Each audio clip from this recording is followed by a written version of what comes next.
Welcome to public TV news. బులెటిన్ల ముందుగా headlines. Lashkar బోనాలకు రావాలని సీఎంకు ఆహ్వానం.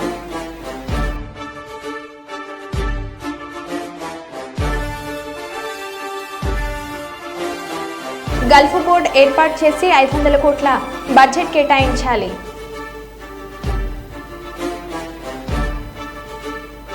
ఐస్ ఫ్యాక్టరీలో చోరీకి పాల్పడిన 3 నిందితుల అరెస్ట్.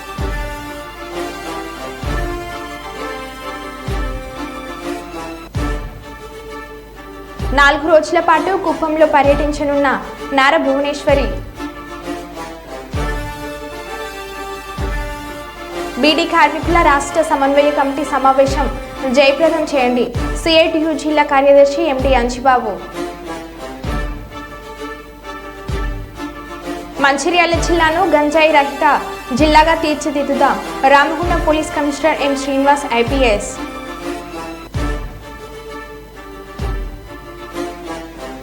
ప్రభుత్వ పాఠశాల విద్యార్థులకు స్కూల్ కిట్స్ పంపిణీ చేసిన తెలుగుదేశం పార్టీ నాయకులు.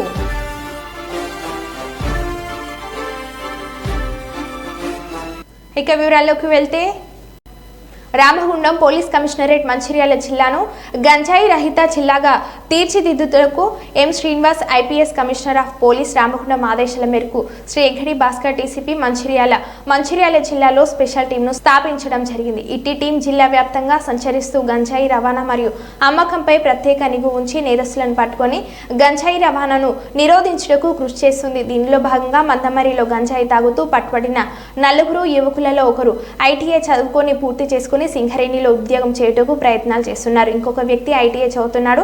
మిగతా 2 యువకులు కూడా పెయింటింగ్ పని చేసుకుంటూ జీవిస్తున్నందున వారి భవిష్యత్తును దృష్టిలో ఉంచుకొని వారి కుటుంబ సభ్యుల సమక్షంలో కౌన్సిలింగ్ నిర్వహించి అటు యువకులను మంచిర్యాల ప్రభుత్వ ఆసుపత్రి ఆవరణలో నిర్వహించుచున్న డి అడిక్షన్ సెంటర్లో చికిత్స గురించి చేర్పించడం జరిగింది. వాళ్ళ పట్ల పటిష్టమైన నిఘా కోసము సస్పెక్ట్ షీట్స్ ఓపెన్ చేసి వాళ్ళపై నిరంతర నిఘా ఉంటుంది. మంచిర్యాల జోన్ పరిధిలో సిపి రామగుండం ఆదేశాల మేరకు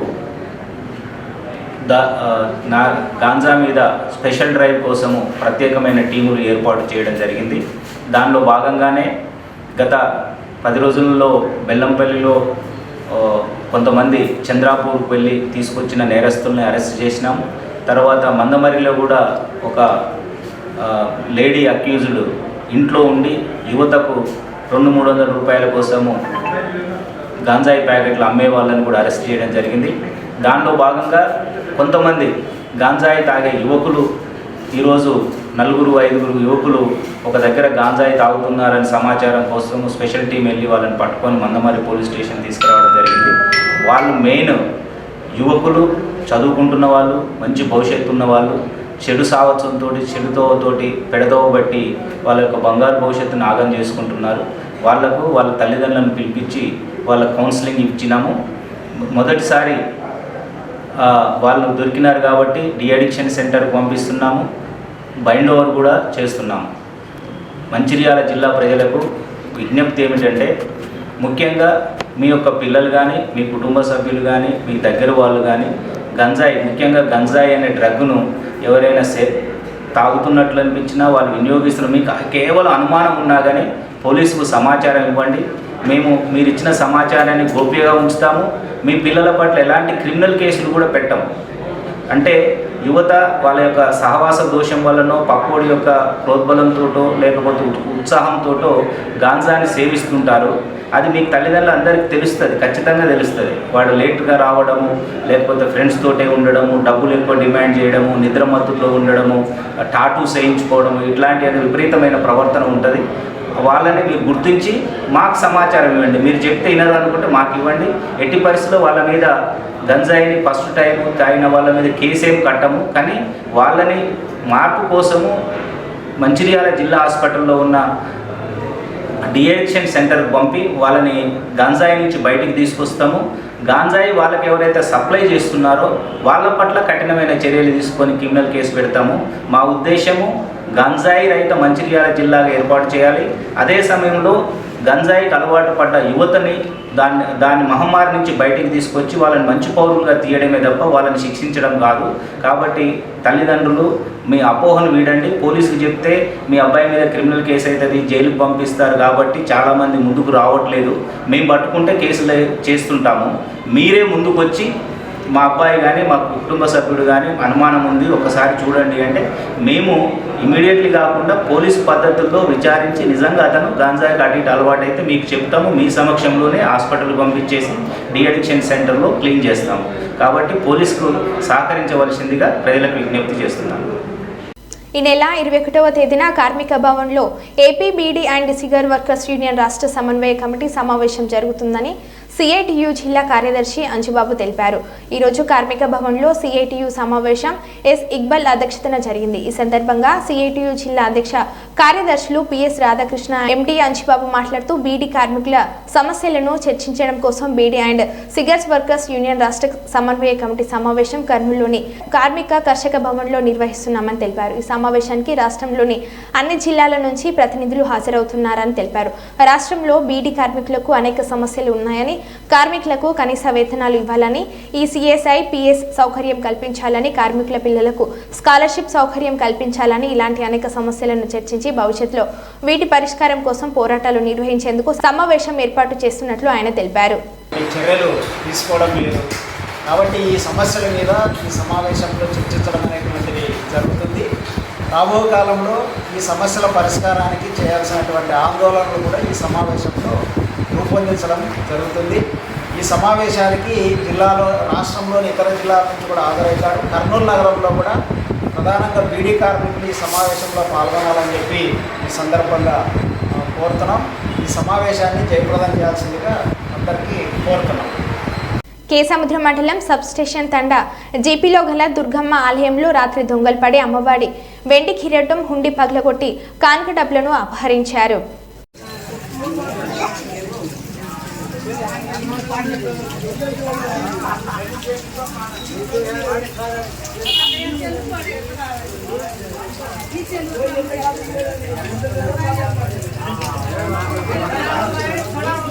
గురుకులంలో పెట్టి వైరల్ చేయకు.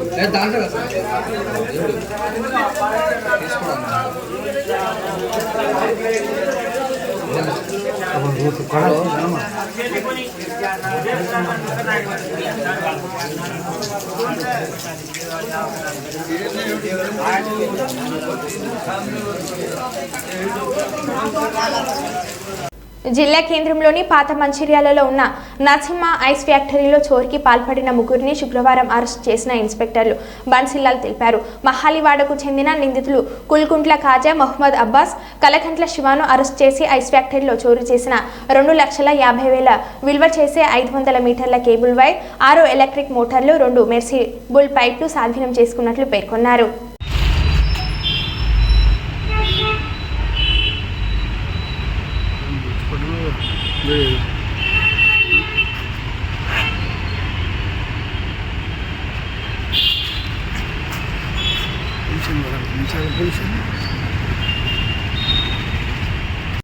బంగాళాఖాతంలో అల్పపీడనం ప్రభావంతో రాష్ట్రంలోని పలు జిల్లాల్లో ఈరోజు, రేపు భారీ వర్షాలు కురిసే అవకాశం ఉందని హైదరాబాద్ వాతావరణ కేంద్రం హెచ్చరిక. ఆయా జిల్లాల కలెక్టర్లు అప్రమత్తంగా ఉండాలని తెలంగాణ సీఎస్ శాంతికుమారి ఆదేశాలు జారీ చేసింది.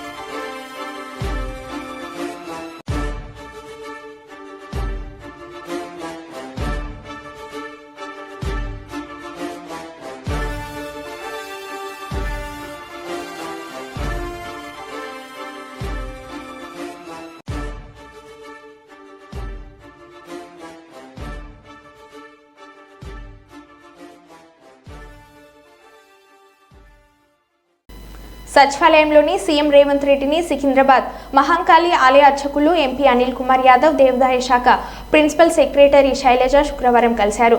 ఉజ్జయిని మహంకాళి ఆలయ బోనాల జాతరకు రావాలని ఆహ్వాన పత్రికను అందజేశారు. ఈ సందర్భంగా వేద పండితులు సీఎంను ఆశీర్వదించారు. దేవాదాయ శాఖ commissioner Hanumantharao, GHMC mayor Gadwal Vijayalakshmi పాల్గొన్నారు.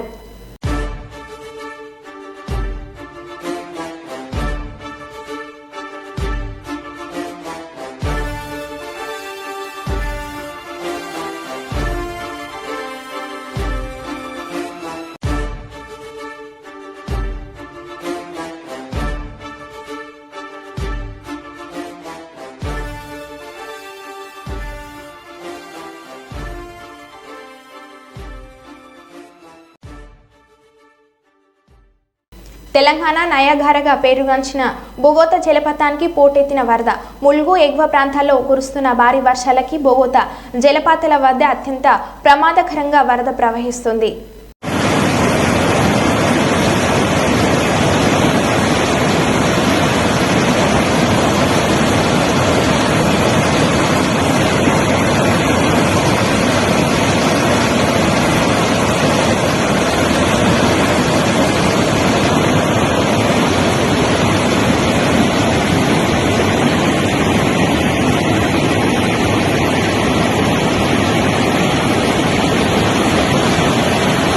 నాలుగు రోజుల పాటు కుప్పంలో పర్యటించనున్న నారా భువనేశ్వరి ఈ నెల 23, 24, 25, 26 తేదీల్లో నియోజకవర్గం ప్రజలను నేరుగా కలుసుకోనున్న నారా భువనేశ్వరి నియోజకవర్గంలోని 4 మండలాల్లో పర్యటించి చంద్రబాబుని గెలిపించిన ప్రజలకు కృతజ్ఞతలు తెలపనున్న నారా భువనేశ్వరి 4 మండలాల్లో మహిళలతో ముఖాముఖి నిర్వహించనున్న భువనేశ్వరి గత ఎన్నికల్లో ఇచ్చిన హామీ ప్రకారం నియోజకవర్గంలోని 2 బూతులు పైఫల్యం కంచిబందాపల్లిని దత్తత తీసుకొనున్న నారా భువనేశ్వరి ఎన్టీఆర్ ట్రస్ట్ ద్వారా అధిక మెజార్టీ వచ్చిన బూతులను దత్తత తీసుకుని అభివృద్ధి చేస్తామని ఎన్నికల ముందు హామీ ఇచ్చిన భువనేశ్వరి ఎన్టీఆర్ ట్రస్ట్ ద్వారా శిక్షణ పొందిన మహిళలకు కుట్టు మిషన్లు పంపిణీ చేయనున్న నారా భువనేశ్వరి సంబంధించిన వివరాలు తెలియజేయడం కోసం ఈ ప్రెస్ మీట్ని ఏర్పాటు చేయడం జరిగింది.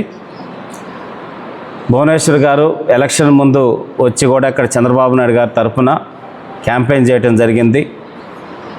దాంట్లో భాగంగా ప్రజలకు కానీ కార్యకర్తలకు కానీ నేను అండగా ఉంటాను, ముఖ్యమంత్రిగా ఆయన ఉదయం 9 నుంచి 9:30 మధ్య ఎన్టీఆర్ ట్రస్ట్ తరఫున స్కిల్ డెవలప్మెంట్ సెంటర్ని ఇక్కడ కుప్పం టౌన్లో ప్రారంభించడం జరుగుతోంది.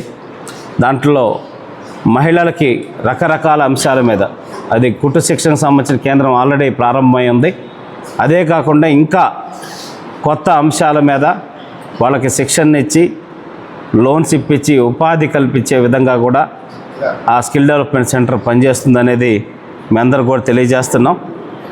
అట్లాగే తర్వాత కొత్తపల్లి గ్రామంలో మళ్ళీ మహిళలతో ముఖాముఖి అక్కడ సమస్యలు తెలుసుకోవటం, వాటికి సంబంధించి అన్ని కార్యక్రమాలు మాట చెప్పినట్టుగా కుప్పం పర్యటనకి భువనేశ్వర్ గారు రాబోతున్నారు. ఈ నెల 23, 24, 25, 26 ఈ 4 తారీఖుల్లో భువనేశ్వర్ గారు కుప్పంలో పర్యటించనున్నారు. దాంట్లో భాగంగా 23వ తారీఖు 12:15 ఇక్కడ కమ్మగుట్లపల్లి దగ్గర మేడం గారిని రిసీవ్ చేసుకోవటం జరుగుతుంది. బెంగళూరు ఎయిర్పోర్ట్లో దిగి మేడం గారు ఇక్కడికి రావడం జరుగుతుంది. తర్వాత కమ్మగుట్లపల్లిలో ఎవరైతే మహిళలు ఉన్నారో క్లియర్ చేయడానికి మనం గ్రీవెన్సెస్ అనేది పెట్టుకుంటూ చాలా వరకు క్లియర్ చేస్తూ వెంటనే దాని మీద అన్నీ కూడా యాక్షన్స్ అప్పటికప్పుడే తీసుకునే విధంగా కూడా జరుగుతున్నాయి. కాబట్టి చాలా కుప్పంలో చాలా గొప్పగా కార్యక్రమాలన్నీ కూడా ముందుకు తీసుకుపోతున్నాం. మేడం గారు రావడం చాలా సంతోషం. మేమందరం కూడా మన కుప్పం ప్రజలందరి తరఫున మేడం గారికి స్వాగతం తెలియజేస్తూ 4 రోజుల పర్యటన దిగ్విజయం చేయాల్సిందిగా అందరినీ పేరు పేరున కోరుతున్నాం. అందరికీ నమస్కారాలు. యూనియన్ బ్యాంక్ పేరుతో వీరమల్లు నాగరాజు అనే వ్యక్తికి వాట్సాప్ ద్వారా లింక్ పంపిన సైబర్ నేరగాలు. ఆధార్ అప్డేట్ చేసుకోవాలంటూ మెసేజ్ సారాంశం బ్యాంక్ నుంచి వచ్చిందని లింక్ ఓపెన్ చేసిన బాధితుడు. లింక్ ద్వారా వ్యక్తిగత డేటా మొత్తం సైబర్ నేరగాళ్లకు ఇచ్చిన నాగరాజు 2 దఫాలుగా అకౌంట్లో ₹1,00,000 మాయం చేసిన సైబర్ మోసగాళ్లు. పోలీసులకు ఫిర్యాదు చేసిన బాధితుడు నాగరాజు అవగాహన లేకుండా బ్యాంకుల నుంచి వచ్చే లింక్లను ఓపెన్ చేయవద్దని కొద్ది రోజులుగా హెచ్చరిస్తూనే ఉన్న పోలీసులు అవగాహన రాహిత్యంతో సైబర్ నేరగాళ్ల మాయలో పడుతున్న అమాయకులు. నీ phone your 1 password please enter your OTP proceed. Thank you. నీ ఫోన్ కూడా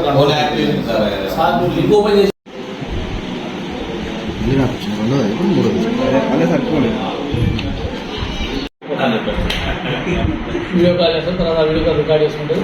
అర్జెంట్గా 50 లక్షలు కొట్టబోతే వీడియో బయటికి రావట్లేదు కానీ చెప్పిపోతుంది అంతేగాని రమేష్ ఇది తీసుకుంటారా డీటెయిల్. మాది నల్గొండ జిల్లా చండూరు మండలం. నేను ఒక ఎలక్ట్రికల్ షాప్ రిపేరింగ్ చేసుకునే వ్యక్తిని. నా అకౌంట్ నుంచి ఒక యూనియన్ బ్యాంక్ నుంచి ఒక లోగో వచ్చింది నాకు. అది ఎందుకని ఓపెన్ చేసేసరికి ఒక ఆధార్ కార్డు వాసన లింక్ చేసి ఉన్నాను. దానివల్ల నా ఉన్న అకౌంట్లో ఉన్న ₹1,00,000 వెళ్ళిపోయినాయి సైబర్ క్రైమ్ వాళ్ళు. నేను చండూరుకి వచ్చి ఇప్పుడు పోలీస్ స్టేషన్లో ఫిర్యాదు చేయడం జరిగింది. సార్ వాళ్ళు నాకు న్యాయం చేయాలని కోరుకుంటున్నాను. అలాగే ప్రెస్ వాళ్ళు కూడా నాకు న్యాయం చేయాలని కోరుకుంటున్నాను. నేను చిన్నపాటి వ్యాపారం చేసుకునే వ్యక్తి. నేను దయచేసి నాకు అందరూ సహకరించాలని కోరుతున్నాను. రైతు రుణమాఫీతో ప్రతి రైతు కుటుంబం పండగలాగా ఆనందంగా ఉన్నారని పర్ఖల ఎమ్మెల్యే శ్రీ రేవూరి ప్రకాష్ రెడ్డి అన్నారు. శుక్రవారం సంఘి మండలం కాంగ్రెస్ పార్టీ ఆధ్వర్యంలో కాంగ్రెస్ పార్టీ రైతులకు ఇచ్చిన 2 లక్షల రుణమాఫీ హామీని నెరవేర్చేందుకు గురువారం ఏకకాలంలో ₹1,00,000 రుణమాఫీ చేసిన రాష్ట్ర ముఖ్యమంత్రి రేవంత్ రెడ్డికి ధన్యవాదాలు తెలుపుతూ బైక్ ర్యాలీ నిర్వహించారు. ఈ బైక్ ర్యాలీని సంఘి మండలం వంజరపల్లి గ్రామం నుండి పర్ఖల శాసనసభ్యులు శ్రీ రేవూరి ప్రకాష్ రెడ్డి బైక్ నడుపుతూ ప్రారంభించారు. అనంతరం ముఖ్యమంత్రి రేవంత్ రెడ్డి చిత్రపటానికి పాలాభిషేకం చేశారు. తెలంగాణ రాష్ట్ర finance corporation chairman Shri Sircilla రాజయ్యతో కలిసి అక్కడి నుండి బైక్ ర్యాలీ ప్రారంభించారు. అక్కడి నుండి సంఘి మండల పరిధిలోని వంజరపల్లి, పల్లహరిగూడ, పోచమ్మ తండ, బాలాజీ తండ, ముండ్రాయి, నర్లవాయి, నల్లబెల్లి, ఎలుగురు, రంగంపేట, ఎలుగురు స్టేషన్, తిమ్మపురం గుండా సంఘం మండల కేంద్రంకు చేరుకొని గ్రామ కూడలిలో రైతులతో సమావేశం నిర్వహించారు. అనంతరం కాట్రపల్లి, కాపుల, కనపర్తి వరకు బైక్ ర్యాలీ సాగింది. అనంతరం కాపుల, కనపర్తి రైతు సేవ సహకార సంఘంను సందర్శించి రైతులకు అందుతున్న సేవ కార్యక్రమాలను అడిగి తెలుసుకున్నారు. 9వ తారీఖు నాడు వెంటనే మహిళా సోదరిమణులకు, మన ఆడబిడ్డలకు ఉచిత బస్ సౌకర్యం కల్పిస్తున్న మాట వాస్తవం అవునా కాదా అని చెప్పి అడుగుతున్నాను.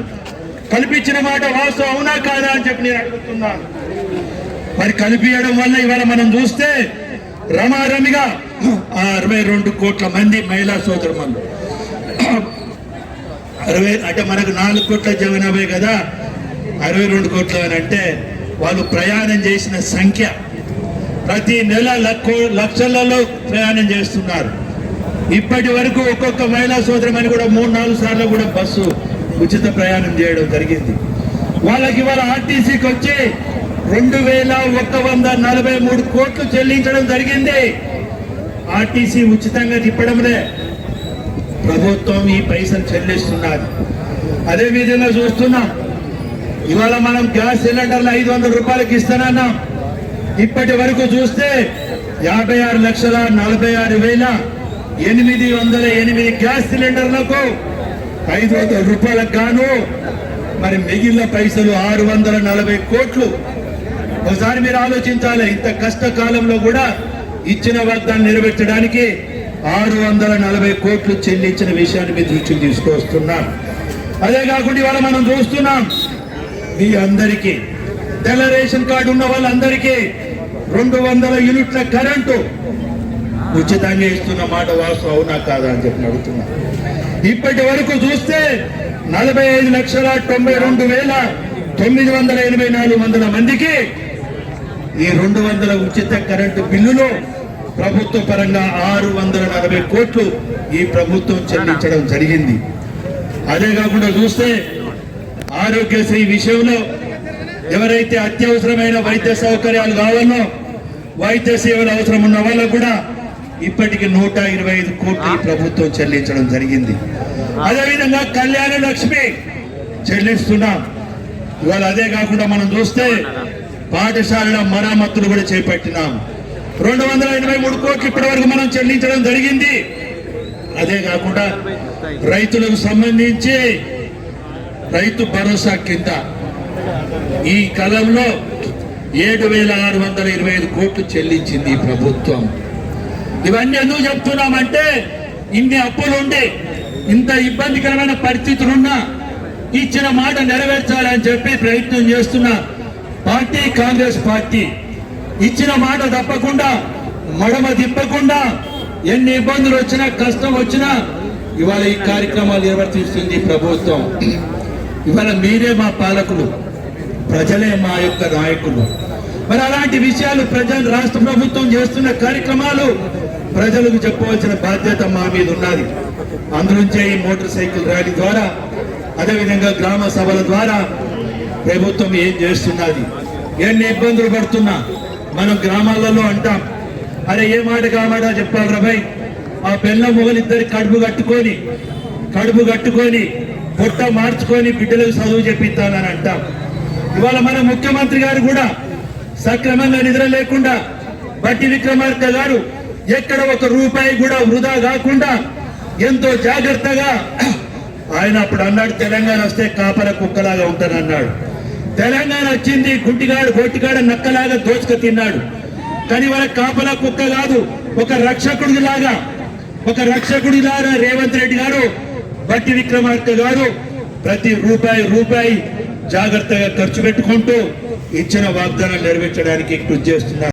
అంబేద్కర్ కోనసీమ జిల్లా సౌదీ అరేబియాలో నరకయాతన అనుభవిస్తున్న సారిల్ల వీరేంద్ర కుమార్ ఏజెంట్ చేతిలో మోసపోయి ఎడారిలో ఉన్న వైనం. తీవ్ర అనారోగ్యంతో బాధపడుతున్న వీరేంద్ర స్వస్థలం అంబాజీపేట మండలం ఇస్కలపూడి గన్నవరం నియోజకవర్గం. తన స్వస్థలానికి తీసుకురాలంటూ ఏపీ ప్రభుత్వాన్ని కోరుతున్న వీరేంద్ర. నా పేరు సరళ వీరేంద్ర కుమార్ అండి. నేను ఒక ఏజెంట్ ఖత్తర్ అని చెప్పి ఖత్తర్ తీసుకొచ్చి అక్కడి నుంచి సౌదీ అరేబియా తీసుకొచ్చేసారండి ఎడారిలోకి. నేను ఈ నెల 10వ తారీఖున వచ్చానండి ఖత్తరు. అక్కడి నుంచి 11వ తారీఖున సాయంకాలం నన్ను సౌదీ అరేబియా ఎడారిలోకి తీసుకొచ్చేసారండి. అక్కడ ఆ బాబా నన్ను 4 రోజులు ఉంచుకుని సౌదీ అరేబియాలోని ఇంకా చాలా దూరంలో తీసుకొచ్చి పడేయారండి ఎడారిలోని. నాకు 11వ తారీఖు నుంచి ఇప్పటి వరకు నాకు ఆరోగ్యం ఏం బాగోలేదండి. రక్తంతో వాంతులు అయిపోతున్నాయి, ముక్కులంటే రక్తం వచ్చేస్తుందండి. ఇప్పుడు వరకు బాత్రూమ్కి వెళ్ళలేదండి, నేను బాత్రూమ్ రావట్లేదండి. చాలా ఇబ్బందులు ఎదుర్కొన్నానండి. ఎవరైనా పెద్ద మనిషితో నాకు సాయం చేయండి. నన్ను ఈ నరకం నుంచి నన్ను కొంచెం బయటపడండి. నన్ను ఇక్కడ తీసుకొచ్చిన ఏజెంట్కి నేను వీసాకి 1,70,000 ఇచ్చానండి. 1,70,000 అప్పు చేసి ఇచ్చామండి, నేను మా కుటుంబ సభ్యులందరూ. ప్లీజ్ నన్ను కానీ ఇలా వదిలేసానండి. 10 రోజుల్లో కనుక నేను ఇలా ఉంటే కనుక చచ్చిపోతానండి. సరైన తిండి ఉండలేదండి, మంచినీళ్ళు తాగుదామన్నా కానీ నా నీళ్ళు ఉండలేదండి. ఇక్కడ ఎక్కడికో దూరం వెళ్ళి రావాల్సి వస్తుంది. ఇది చూడండి, అక్కడ ఎక్కడో చిన్న చిన్న గుడారాలు ఉన్నాయి కదండి, అక్కడ ఉండాలండి. అన్ని వంటలేనండి, ఇవన్నీ వంటలేనండి. ప్లీజ్ అండి, నన్ను ఇక్కడ నుంచి కాపాడండి కొంచెం. ప్లీజ్ అండి, ఎవరొకరు సాయం చేయండి నాకు, ప్లీజ్ అండి. శంషాబాద్ ఎయిర్పోర్ట్లో తిరిగి ప్రారంభమైన విమాన సర్వీసులు. నిన్న ఉదయం నుండి మైక్రోసాఫ్ట్ సాంకేతిక లోపం కారణంగా నిలిచిపోయిన విమాన సర్వీసులు మైక్రోసాఫ్ట్ తిరిగి ప్రారంభం కావడంతో యథావిధిగా విమానాలు రాకపోకలు కొనసాగిస్తున్నాయి. ఎయిర్పోర్టుకు వచ్చిన ప్రయాణికులు నిన్న తీవ్ర ఇబ్బందులు గురైన విషయం తెలిసిందే. విమాన సర్వీసులు తిరిగి ప్రారంభం కావడంతో శంషాబాద్ ఎయిర్పోర్ట్లో కికిరిసిన ప్రయాణికులతో కిటికీలాడుతున్న శంషాబాద్ ఎయిర్పోర్ట్.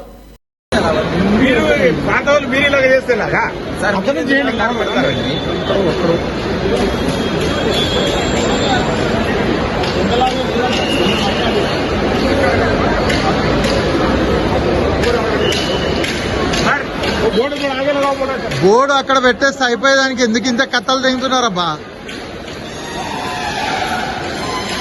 బోర్డు తీసుకురా వెనక్కి.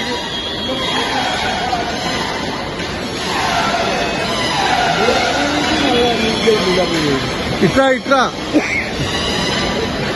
మా చైర్మన్ అవుతుంది.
మరో బులెటిన్లో మళ్ళీ కలుద్దాం. Stay tune.